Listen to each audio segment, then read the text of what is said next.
Sang Sabda sudah menjadi manusia dan tinggal di antara kita. Para sahabat Sabda Hidup yang terkasih, jumpa bersama saya, Frater Beni, calon imam Keuskupan Sintang.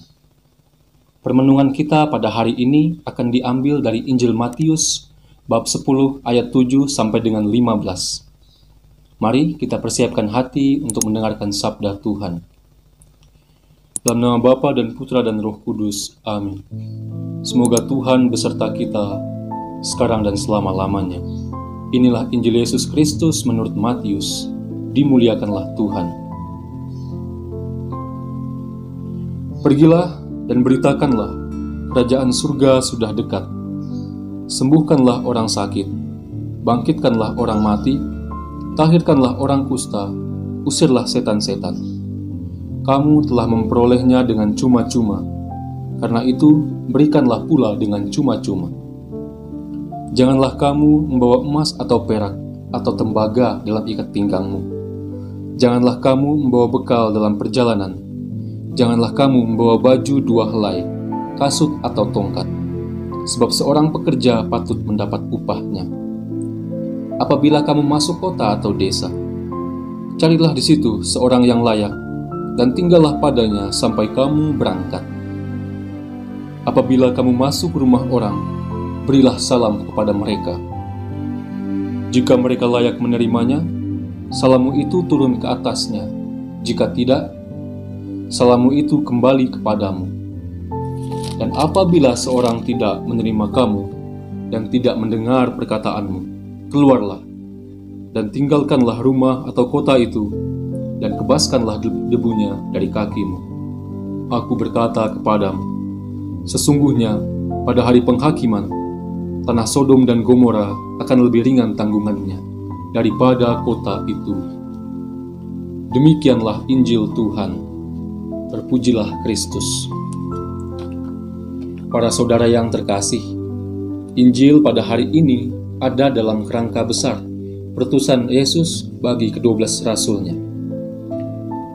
Paling tidak ada 3 hal yang bisa kita renungkan dari bacaan suci ini. Yang pertama, terkait dengan panggilan kita sebagai seorang Kristiani. Dalam peristiwa inkarnasi, Allah menjadi manusia. Tujuan atau fokus utamanya adalah pewartaan kerajaan Allah yang bermuara pada keselamatan kekal umat manusia. Demikian, fokus pewartaan Yesus selama ia di dunia adalah kerajaan Allah itu dan juga keselamatan kekal. Pada Injil yang lalu, di hari kemarin, kita telah mendengar bagaimana Yesus telah memanggil dan memilih ke-12 rasul untuk mengikutinya. Dan pada hari ini, kita juga telah mendengar bahwa ke-12 rasul itu diutus oleh Yesus untuk memberitakan kerajaan surga. Dari sini kita dapat bertanya, apa itu kerajaan surga? Rasul Paulus dalam suratnya kepada jemaat di Roma mengatakan bahwa kerajaan surga itu pertama-tama bukan tentang makanan atau minuman, melainkan tentang kebenaran, tentang damai sejahtera, dan tentang sukacita oleh Roh Kudus. Kerajaan surga yang memiliki keadaan sedemikian indah ini memiliki buah-buah seperti yang kita dengar dalam Injil barusan. Buah-buahnya yaitu kesembuhan bagi orang sakit, kebangkitan, juga pelepasan dari kuasa jahat. Singkat kata, buah-buah dari kerajaan surga inilah merupakan damai, sejahtera itu, dan juga sukacita bagi siapa saja yang menerimanya. Halnya pun merupakan kebenaran iman bagi kita orang Kristiani. Sebagai seorang Kristiani, panggilan dasar kita setelah menerima baptisan suci adalah panggilan untuk mewartakan kerajaan surga. Apa artinya panggilan ini? Artinya adalah kita dipanggil untuk mewartakan Allah dan menjadi perantara damai sejahtera dan sukacita dari kerajaan Allah itu kepada sesama. Inilah inti dari panggilan kita sebagai orang Kristiani. Kemudian hal yang kedua, sebagai orang yang dipanggil dalam tugas suci ini, kita diminta untuk tidak khawatir. Para saudara, khawatir merupakan keadaan di mana tidak ada damai di sana. Ya bayangkan saja ketika kita khawatir itu, hati kita gelisah, pikiran kita kacau, dan jelas di sana tidak ada damai. Saya ambil contoh begini. Misalnya, mungkin ada di antara kita yang diminta atau ditunjuk untuk menjadi ketua lingkungan, atau mungkin yang lebih sederhana, diminta untuk menjadi lektor ketika misa hari Minggu. Mungkin saja tidak sedikit dari kita yang menolak dengan banyak alasan. Waduh, saya nggak bisa. Waduh, saya nggak yakin tuh. Waduh, saya nggak punya pengalaman. Nah, hal-hal semacam ini alasan kita. Dan justru hal-hal inilah yang menjadi penghambat kita untuk bisa berkembang dalam kepribadian dan juga dalam iman. Lalu kita harus bagaimana? Para saudara, dari Injil pada hari ini, kita diminta untuk memiliki damai dalam hati terlebih dahulu. Nah, untuk itu, sebagai perantara damai, ya memang kita harus punya damai terlebih dahulu. Dan juga dari damai itu, kita menyiapkan hati kita. Kita memberikan diri kita memiliki kebersediaan diri untuk melaksanakan tugas-tugas itu.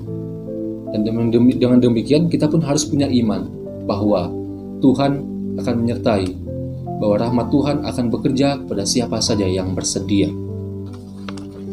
Kemudian hal yang ketiga, kita semua diajak untuk bisa mempersiapkan hati menerima kerajaan surga itu, agar damainya tetap tinggal di hati kita. Dari sini pun kita bisa bertanya, bagaimana cara kita untuk mempersiapkan hati agar damai itu menjadi milik kita, menjadi tinggal bersama kita. Para saudara, saya yakin pernah mendengar atau mungkin pernah membaca dalam Markus bab 1 ayat 15. Di sana Yesus berkata bahwa waktunya sudah genap, kerajaan Allah sudah dekat, bertobatlah dan percayalah kepada Injil. Nah, inilah cara kita. Cara bagaimana kita mempersiapkan diri kita adalah dengan bertobat. Kita pasti sudah tahu apa itu bertobat. Ya, bertobat adalah meninggalkan cara hidup kita yang lama dan kita harus mengikuti Yesus dalam cara hidup yang baru, sebab Dialah penyelamat kita. Para saudara, tidak hanya sampai di situ, kita juga diminta untuk bisa konsisten, untuk bisa memperjuangkan nilai-nilai itu, memperjuangkan nilai-nilai yang telah kita terima sebagai rahmat dari baptisan suci kita, agar damai dari kerajaan surga itu bisa tinggal dalam diri kita, bisa tetap menjadi milik kita, dan menjadi harta bagi kita untuk dibagikan kepada sesama. Kiranya 3 hal inilah yang bisa kita renungkan dari Injil pada hari ini. Semoga Allah yang Maha Kuasa mengasihani kita, mengampuni dosa kita, dan mengantar kita kepada hidup yang kekal. Amin. Dalam nama Bapa dan Putra dan Roh Kudus. Amin.